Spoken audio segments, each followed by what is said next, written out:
I put my armor on, I'll show you that I am. I'm unstoppable, I'm a Porsche with no brakes. I'm invincible, yeah, I win every single game. I'm so powerful, I don't need batteries to play. I'm so confident, yeah, I'm unstoppable today.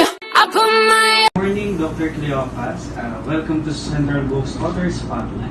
So, first of all, could you share a bit about your professional background and what inspired you to write these books on Executive Protection Manual and Correctional Administration? Yeah, sure. I'm Dr. Rolando P. Cleopas Jr.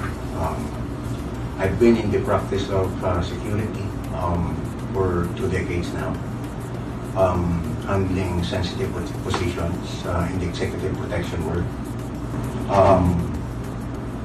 Presently, I'm the Dean of College of Criminology sa St. Paul Colleges sa Panay. Yun yung nagano sa akin.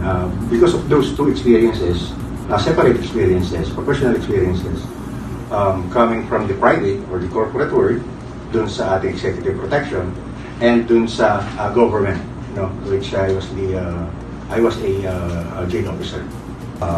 So, graduate ako ng Doctor of Philosophy in Criminology sa Philippine College of Criminology. I'm a licensed protection agent. Licensed training director by the PNP SOCIA. Licensed security officer also. And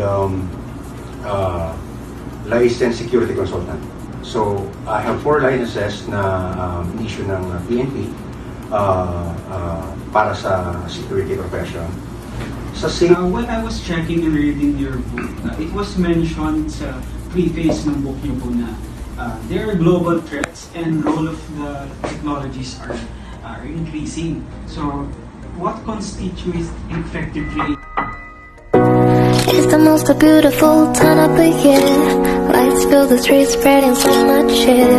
I should be playing in the winter snow, but I'ma be under the mistletoe.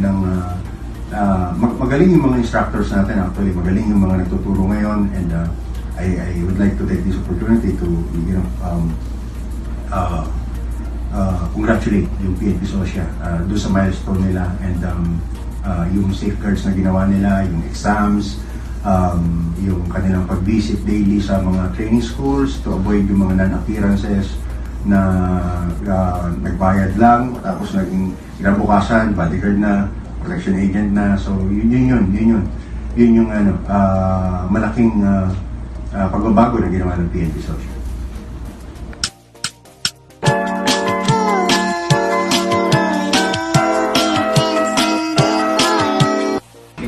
In the preface of your book, you discuss the increasing global threats and the role of the technology.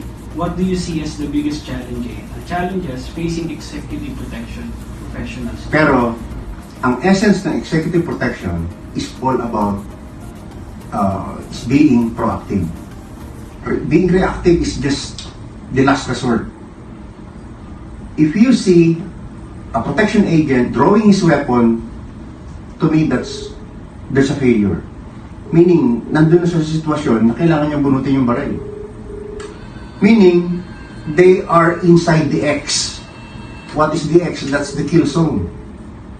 The moment the protection agent draws his weapon, meron ng failure of intelligence. Bakit? Hindi nila na-perceive na merong threat doon. That's why we have advanced parties, right? That's why we have people checking on people.